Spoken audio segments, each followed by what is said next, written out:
मेरठ उत्तर प्रदेश एक ऐसा शहर है जो शांति और आम जिंदगी के लिए जाना जाता है। पर 4 मार्च 2025 की रात इस शहर के एक घर में एक ऐसा मर्डर हुआ जिसे देखकर पुलिस के भी होश उड़ गए। एक merchant navy officer Saurabh Rajput, जिसने समुंदर की हर तूफान से लड़ना सीख लिया था, लेकिन वो अपने घर में अपनी मौत का शिकार बन गया। एक ऐसा मर्डर जो ब्रुटैलिटी की हद पार कर गया। एक इंसान जिसे 15 टुकड़ों में काट दिया गया और एक ड्रम में सीमेंट से सील कर दिया गया। और इस दिल दहला देने वाली क्राइम के पीछे थी उसकी अपनी बीवी मुस्कान रस्तोगी और उसका लवर साहिल शुक्ला। ये एक गुस्से में किया गया मर्डर नहीं था, ये एक प्लान्ड एग्जीक्यूशन था जिसमें हर छोटी डिटेल को केयरफुली प्लान किया गया था। लेकिन एक छोटी सी गलती और पुलिस तक सच पहुंच गया। कैसे एक लविंग हस्बैंड की जान ले ली गई, कैसे पुलिस ने इस केस को सॉल्व किया और किस तरह एक सीमेंट सील्ड ड्रम ने एक परफेक्ट मर्डर को एक्सपोज कर दिया, ये सारी डिटेल आज हम इस वीडियो में कवर करेंगे। ये क्राइम स्टोरी स्टार्ट करने से पहले मैं आप लोगों से रिक्वेस्ट करना चाहता हूँ। मुझे पता है कि मेरे पास्ट के वीडियोज़ शायद उतने परफेक्ट नहीं थे, शायद कहीं ना कहीं इम्प्रूवमेंट की ज़रूरत थी, बट मेरे पिछले वीडियोज़ पे अराउंड 400+ व्यूज़ आए हैं, जिससे मुझे थोड़ा मोटिवेशन तो मिला है। अगर आप लोग मुझे ऐसे ही सपोर्ट करते रहोगे, अपने वैल्यूबल फीडबैक देते रहोगे, जो कि मेरे लिए बहुत ही इंपॉर्टेंट है सीरियसली, तो मैं डेफिनेटली उस पर काम करूँगा एंड और भी बेटर कंटेंट लाता रहूँगा। इसी वजह से अगर आपको ये वीडियो पसंद आता है या फिर नहीं भी आता है तो प्लीज़ कमेंट में बताओ, ताकि मैं अपने मिस्टेक्स को सही करता रहूँ। तो प्लीज़ चैनल को ज़रूर सब्सक्राइब करें और बेल नोटिफिकेशन भी प्रेस कर देना, ताकि कोई भी नया वीडियो आपसे मिस ना हो। आपके एक लाइक, एक कमेंट या फिर एक सब्सक्राइब से मुझे मोटिवेशन मिलता है, तो वीडियो को एंड तक ज़रूर देखना।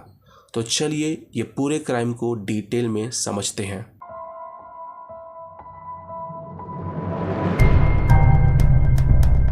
सौरभ राजपूत एक सिंपल मिडिल क्लास फैमिली में पैदा हुआ था।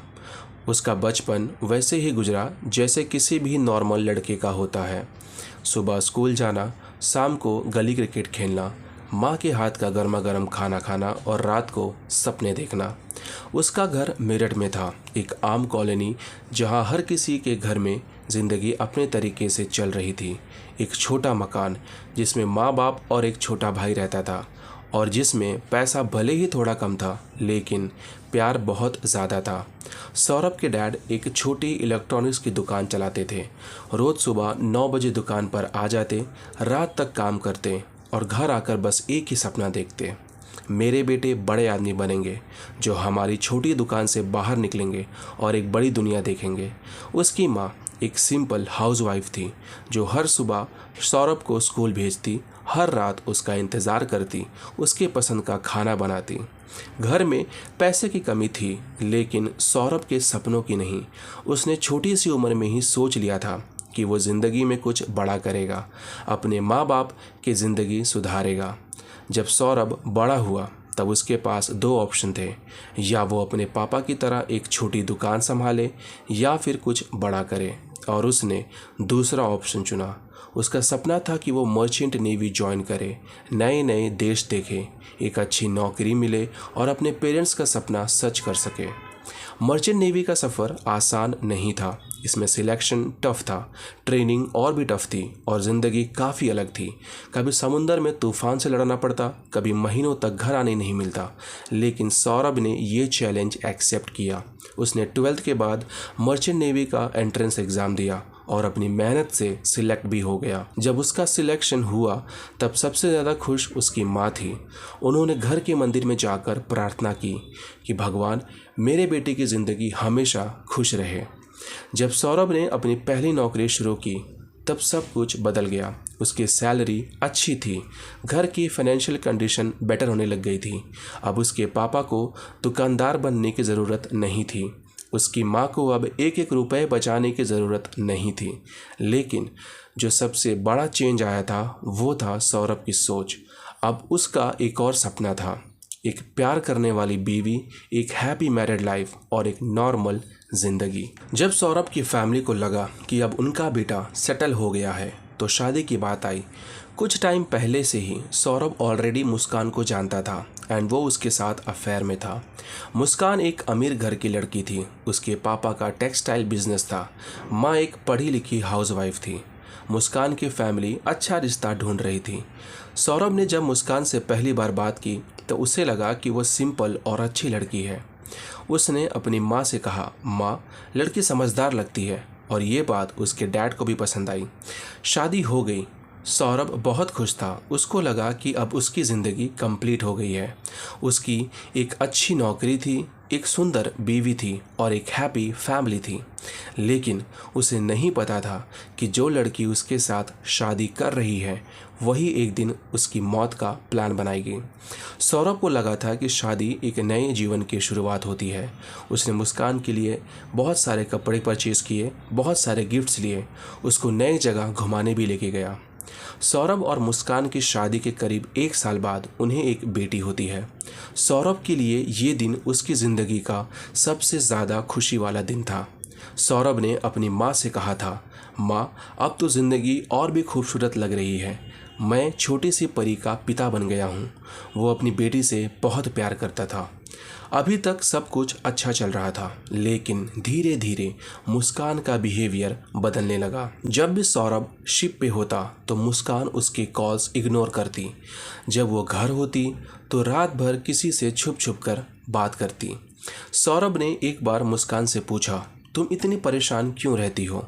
मुस्कान ने हंसकर बात टाल दी, लेकिन असली वजह थी मुस्कान का अफेयर, जो कि ऑलरेडी शुरू हो चुका था। मुस्कान ने सौरभ से शादी ज़रूर कर ली थी, लेकिन उसका मन इस रिश्ते में नहीं लग रहा था। उसने सौरभ से शादी कर तो ली थी, पर उसका दिल अब भी एक इंसान के लिए धड़कता था, जिसका नाम था साहिल शुक्ला। साहिल और मुस्कान स्कूल के टाइम से ही एक दूसरे को जानते थे, लेकिन मुस्कान की शादी सौरभ से हो गई थी। उस वक्त साहिल एक नॉर्मल जिम ट्रेनर था, जिसकी लाइफ में कोई डायरेक्शन नहीं था।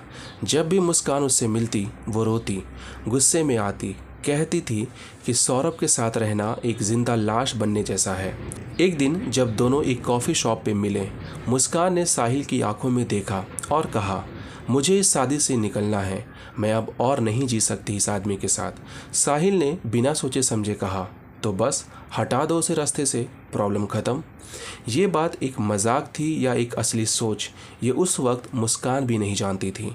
लेकिन उसने पहली बार सोचना शुरू किया कि अगर सौरभ ना रहे तो ज़िंदगी कितनी आसान हो जाएगी। साहिल और मुस्कान ने बहुत सोचा कि सौरभ को मारने का सबसे बेहतरीन तरीका क्या हो सकता है। अगर उसे मार दिया जाए तो बॉडी का क्या होगा? क्या पुलिस शक करेगी? अगर गलती से कोई सबूत छूटा तो दोनों जेल के अंदर होंगे। साहिल ने सबसे पहले अलग अलग मर्डर के केस पढ़ने स्टार्ट कर दिए। ऑनलाइन रिसर्च की कि लोग कैसे अपने पत्नी या पति का मर्डर करते हैं और बच भी जाते हैं। उसने एक चीज़ समझ ली थी, मर्डर से ज़्यादा इम्पोर्टेंट होता है बॉडी को डिसअपेयर करना। मुस्कान ने पहले सौरभ को स्लो पॉइजनिंग से मारने का सोचा, लेकिन अगर पोस्टमार्टम होता तो पॉइजन का पता चल जाता। उसने गन से मारने का सोचा, लेकिन आवाज़ होने का रिस्क था। फिर एक दिन साहिल ने एक ऐसा प्लान बनाया जो उसको परफेक्ट लगा। एक ऐसा मर्डर जो दिखने में भी ना आए, जिसमें कोई खून ना हो, कोई शोर ना हो और जिसमें कोई सबूत ना रहे। ये प्लान था सौरभ का गला घोंटकर उसका मर्डर करना, उसकी बॉडी के छोटे छोटे टुकड़े करना और फिर उसे एक ड्रम में डालकर सीमेंट से सील कर देना। सौरभ अपनी ज़िंदगी के सबसे खतरनाक मोड़ की तरफ बढ़ रहा था और उसे अंदाज़ा भी नहीं था कि आगे क्या होने वाला है। उसका दिल सिर्फ प्यार और भरोसे से भरा था, अपनी बीवी मुस्कान के लिए, अपनी बेटी के लिए, अपनी माँ के लिए और अपने भाई के लिए। पर जिसे उसने अपनी ज़िंदगी का हिस्सा बनाया, उसी ने उसके खिलाफ एक ऐसा प्लान बनाया जिसमें कोई सबूत ना हो, कोई शक ना करे और एक परफेक्ट क्राइम एग्जीक्यूट हो जाए। उसकी बीवी मुस्कान सिर्फ एक औरत नहीं थी, बल्कि एक ऐसी शातिर इंसान निकली जो एक शैतान से कम नहीं थी। और उसके साथ था साहिल शुक्ला, एक ऐसा आदमी जिसे सिर्फ अपनी जीत और अपनी चाहत दिख रही थी। मर्डर का दिन फिक्स हुआ। साहिल और मुस्कान हर चीज़ स्टेप बाय स्टेप प्लान कर चुके थे। पहला स्टेप था सौरभ की डेथ का तरीका। अगर रात के टाइम अटैक करेंगे तो शोर कम होगा। पहले गला घोटकर उसको अनकॉन्शियस करेंगे, फिर सर पर मारकर कंफर्म करेंगे कि वो मर चुका है या नहीं। दूसरा स्टेप था बॉडी का डिस्पोजल। अगर बॉडी को कहीं डाल दिया तो पुलिस शक करेगी। सबसे अच्छा तरीका था कि बॉडी को छुपा दिया जाए, एक ऐसी जगह जहां कोई सोच भी नहीं सकता। इसीलिए मुस्कान ने एक बड़ा ब्लू प्लास्टिक ड्रम खरीद लिया था। तीसरा स्टेप था सबूत मिटाना। घर की सफाई, मर्डर के बाद नॉर्मल बिहेवियर और किसी को भी शक का कोई चांस नहीं देना। मुस्कान नॉर्मल बिहेव करेगी ताकि किसी को शक ना हो। सौरभ ने अपनी माँ को कॉल किया। उसने कहा, माँ, इस बार घर आऊँगा तो मुस्कान के लिए एक सरप्राइज़ लेके आऊँगा, एक महंगा परफ्यूम जो उसको बहुत पसंद है। उसकी माँ बहुत खुश थी। 4 मार्च का शाम बिल्कुल नॉर्मल लग रहा था।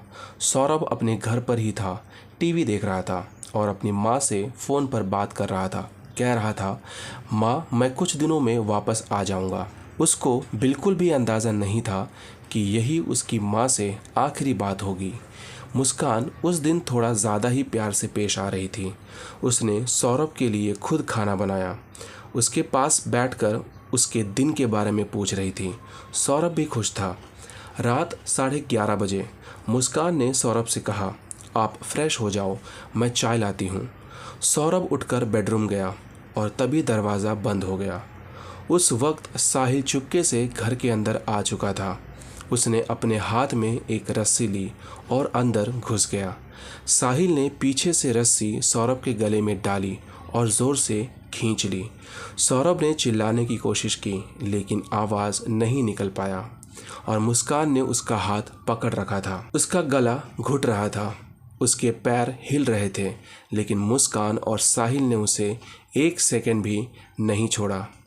जब उसका शरीर धीरे धीरे ढीला पड़ने लगा तभी साहिल ने एक आयरन रॉड उठाई और ज़ोर से उसके सर पर मार दिया। सर से थोड़ा खून निकलने लगा। 3 मिनट के अंदर सौरभ की सांसें रुक गई। जिस आदमी ने अपनी फैमिली के लिए इतनी मेहनत की थी, जिसने हर तूफान से लड़ना सीख लिया था, उसकी मौत एक छोटी सी रस्सी से हो गई। एक मर्चेंट नेवी ऑफिसर जो समुंदर के हर तूफान से लड़ सकता था, अपनी ही बीवी के हाथों नहीं बच सका। और यहाँ एक परफेक्ट क्राइम का अगला पार्ट शुरू होता है, मर्डर के बाद बॉडी डिस्पोजल। रात के 12:30 बज चुके थे। पूरे घर में एक अजीब सी खामोशी थी। सौरभ राजपूत मर चुका था, सर से खून बह रहा था और उसकी आंखें अब भी खुली थी, जैसे पूछ रही हो, मुस्कान, तुमने क्या किया? लेकिन मुस्कान के चेहरे पर कोई पछतावा नहीं था। उसके सामने सिर्फ एक काम था, सबूत मिटाना, मर्डर को एक परफेक्ट क्राइम बनाना। साहिल, जो अब तक शांत था, सांस लेने लगा। उसका हाथ थोड़ा काँप रहे थे, लेकिन उसने मुस्कान की तरफ देखा और मुस्कुराया। काम हो गया, उसने कहा। मुस्कान ने बस सर हिला दिया। सौरभ का लाइफलेस बॉडी वहीं पड़ा था, जिसे अब एक ड्रम में कन्वर्ट करना था। मुस्कान ने एक छोटा टॉवल उठाया और सौरभ के मुंह पर डाल दिया। मुस्कान ने इस मर्डर से पहले एक बड़ा ब्लू प्लास्टिक ड्रम खरीद लिया था। उसका प्लान था कि सौरभ की बॉडी को इस ड्रम में डाल दिया जाए और फिर सीमेंट से सील कर दिया जाए। अगर कोई देखेगा तो लगेगा कि ये कोई नॉर्मल कंस्ट्रक्शन का सामान है। कोई सोच भी नहीं सकता था कि इस ड्रम के अंदर एक आदमी का लाश होगा। मुस्कान ने किचन से एक ड्रॉवर से बड़ी छुरी निकाली, जो कि उसने कुछ दिन पहले मार्केट से परचेज कर लिया था। उसने साहिल की तरफ देखा और बोला, काम शुरू करते हैं। साहिल ने सौरभ की बॉडी को नीचे खींचना शुरू किया। उसका शरीर अभी भी गर्म था। जिस आदमी को वो जानता तक नहीं था, आज उसने उसका मर्डर कर दिया। मुस्कान उसके बगल में थी। उसका दिल तेज़ी से धड़क रहा था, लेकिन उसने अपने इमोशंस को मार दिया था। साहिल ने छुरी उठाई और सौरभ का हाथ काटना शुरू किया। पहले दोनों हाथ अलग किए गए, फिर पैर अलग किया गया, फिर सीना, सर और कमर अलग किया गया। मुस्कान किचन से प्लास्टिक बैग्स ले आती है और एक एक टुकड़े को रैप करने लगी। रात के 2:30 बज चुके थे। सौरभ के बॉडी के 15 टुकड़े हो चुके थे। अब सिर्फ एक काम बाकी था, सब कुछ ड्रम के अंदर डालना। साहिल ने एक एक करके सौरभ के बॉडी पार्ट्स को ड्रम के अंदर डाल दिए। पहले पैर, फिर हाथ और सबसे लास्ट में उसका सर। मुस्कान नीचे बैठी थी। उसने सौरभ की आंखों को बंद किया और बोला, गुड बाय सौरभ। फिर उसने एक सीमेंट का 25 केजी का बैग उठाया और उसका सारा पाउडर ड्रम के अंदर डाल दिया। फिर थोड़ा पानी डाला ताकि सीमेंट जम जाए। 15 मिनट्स के अंदर सीमेंट सॉलिड हो गया। अब उस ड्रम के अंदर एक इंसान का सारा बॉडी पार्ट्स छुप चुका था। मुस्कान ने एक सफाई करने वाला कपड़ा उठाया और ड्रम को साफ कर दिया। अब सब कुछ नॉर्मल लग रहा था। 4 मार्च की रात सौरभ का मर्डर किया गया था। 5 मार्च की सुबह मुस्कान बिल्कुल नॉर्मल बिहेव कर रही थी। उसने ब्रेकफास्ट बनाया जैसे कुछ भी हुआ ही ना हो। साहिल सुबह ही घर से निकल चुका था ताकि कोई शक ना करे। मुस्कान ने अपने मोबाइल से सौरभ के फ़ोन पे एक फेक मैसेज भेजा, आप कहाँ हो, कि अगर कोई सौरभ का मोबाइल चेक भी करे तो ये लगे कि उस टाइम तक मुस्कान को नहीं पता कि उसका पति सौरभ कहाँ है और वो अपने पति को ढूंढ रही है।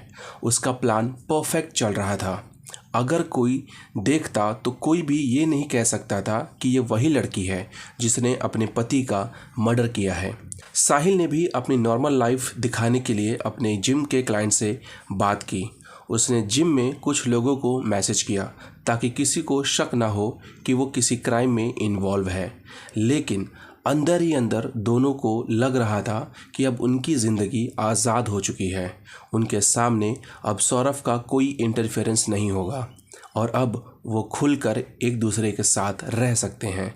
इसीलिए दोनों ने डिसाइड किया कि एक शॉर्ट ट्रिप पर जाते हैं ताकि एक दूसरे के साथ वक्त बिता सकें। मर्डर के अगले दिन ही 5 मार्च को मुस्कान और साहिल एक ट्रिप पर निकल गए जो कि 15 डेज़ का ट्रिप था।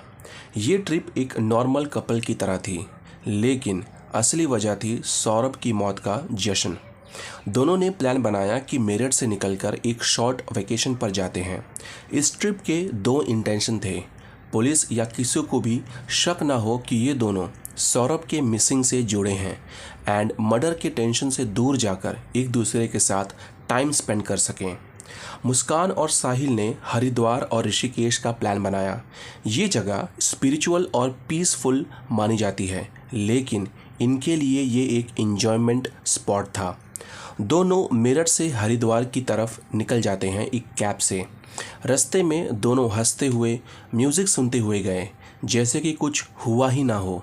हरिद्वार पहुंचने के बाद दोनों गंगा घाट पर गए।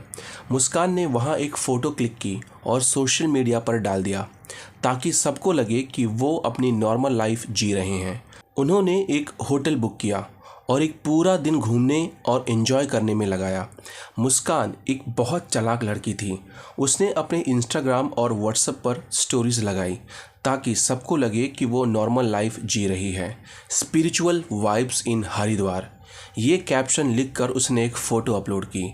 उसका प्लान था कि अगर कोई भी देखे तो लगे कि उसकी ज़िंदगी एकदम नॉर्मल और बिना टेंशन के चल रही है, लेकिन असली वजह थी कि वो सौरभ की मौत का जश्न मना सके। हरिद्वार के बाद दोनों ऋषिकेश गए। ये जगह एडवेंचरस स्पोर्ट्स और ब्यूटीफुल माउंटेन्स के लिए फेमस है। साहिल ने वहाँ पर राफ्टिंग और बंजिंग जंप का प्लान बनाया। उसने सोचा अब हम आज़ाद हैं तो लाइफ खुल के एंजॉय करनी चाहिए। दोनों ने एक लग्जरी रिसॉर्ट में जाकर एक रात गुजारी और वहाँ कैंडल लाइट डिनर किया और फ्यूचर के प्लान्स डिस्कस किए। रात को साहिल ने मुस्कान से कहा, अब हमेशा के लिए हम साथ रहेंगे, कोई भी हमें अलग नहीं कर सकता।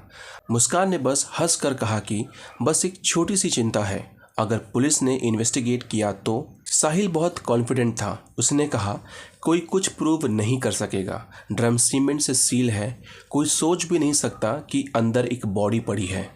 दोनों खुश थे बिना किसी टेंशन के, लेकिन उन्हें नहीं पता था कि उन्होंने एक छोटी सी गलती की है जो उनका पूरा प्लान बिगाड़ देगी।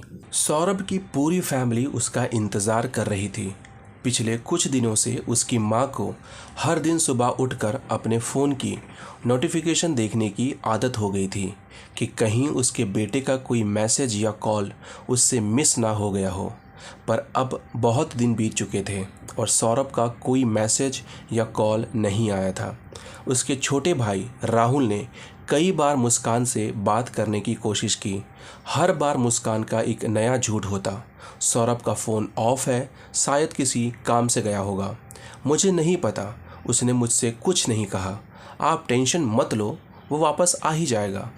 मुस्कान अपनी तरफ से एक नॉर्मल बीवी का एक्ट कर रही थी, लेकिन सौरभ की माँ को ये बात डाइजेस्ट नहीं हो रही थी कि उनका बेटा बिना बताए कहीं चला गया हो। 7 मार्च को सौरभ की माँ और उसके भाई राहुल ने मेरठ के पुलिस स्टेशन में मिसिंग कंप्लेन लिखवाई। पुलिस का पहला सवाल था, आखिरी बार सौरभ को किसने देखा था? राहुल ने तुरंत बोला, उसकी बीवी मुस्कान ने। अब पुलिस का पहला टारगेट बन चुकी थी मुस्कान रस्तोगी। मुस्कान को पुलिस स्टेशन बुलाया गया। उसने अपने चेहरे पर एक शांत स्माइल रखी थी, जैसे उसे कोई फ़र्क नहीं पड़ रहा हो। जब इंस्पेक्टर ने पहला सवाल किया, आपके पति कहाँ हैं, तो मुस्कान बिना किसी टेंशन के बोली, मुझे नहीं पता, वो बिना बताए चले गए। लेकिन पुलिस ऑफिसर्स ट्रेंड होते हैं झूठ पकड़ने के लिए। इंस्पेक्टर ने अगला सवाल किया, आपने मिसिंग कंप्लेन क्यों नहीं लिखवाई? मुस्कान थोड़ा हिचकिचाई, मुझे लगा वो किसी दोस्त के साथ होंगे। पुलिस अब थोड़ा अग्रेसिव हो गई थी। अगर आपके हस्बैंड बिना बताए चले गए तो आपने एक बार भी उनको फ़ोन करके चेक क्यों नहीं किया? मुस्कान के चेहरे का रंग पीला पड़ने लगा। उसने जल्दी से अपनी सफाई में कुछ बोलना चाहा, लेकिन उसकी आवाज़ फंस गई।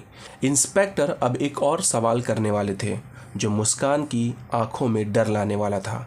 आप हरिद्वार क्यों गई थी? ये सवाल मुस्कान के लिए अनएक्सपेक्टेड था। उसने 1 सेकंड का ब्रेक लिया, फिर बोला, बस घूमने गए थे, टेंशन कम करने। लेकिन पुलिस इतनी आसानी से मानने नहीं वाली थी। उन्होंने सीसीटीवी फुटेज चेक करने का फैसला किया। पुलिस ने सौरभ के घर के आसपास के सीसीटीवी फुटेज निकालने शुरू किए। जो उनको दिखा उसने केस की डायरेक्शन ही बदल दी थी। सीसीटीवी में सौरभ घर के अंदर जाता दिख रहा था, लेकिन कभी बाहर आया ही नहीं। अगर सौरभ ने घर छोड़ा ही नहीं तो फिर वो गया कहाँ? एक और शॉकिंग बात थी, 5 मार्च को मुस्कान और साहिल एक दूसरे के साथ मेरठ से हरिद्वार गए थे। अगर मुस्कान सच कह रही थी कि उसको सौरभ की कोई खबर नहीं थी, तो फिर वो अपने लवर के साथ ट्रिप पर क्यों चली गई? अब पुलिस डायरेक्ट एक्शन लेने के मूड में थी। इंस्पेक्टर मुस्कान के घर पहुंच गए। पुलिस ने मुस्कान के घर का एक एक कॉर्नर सर्च करना शुरू कर दिया। तभी एक कांस्टेबल ने एक बड़ा ब्लू ड्रम देखा, जो एक कोने में रखा था। ये ड्रम अजीब था। इस पर सीमेंट लगा हुआ था, जैसे उसे इंटेंशनली सील किया गया हो। मुस्कान बार बार उस ड्रम के आसपास जा रही थी, फिर दूर हो जा रही थी। पुलिस को अब सबसे ज़्यादा शक इसी ड्रम पर हो रहा था। इंस्पेक्टर ने ड्रम को खोलने का ऑर्डर दिया। जैसे ही ड्रम का सीमेंट तोड़ना शुरू हुआ, एक भयानक स्मेल अंदर से आने लगा। पुलिस ऑफिसर्स पीछे हो गए। उन्होंने ग्लव्स और मास्क पहने।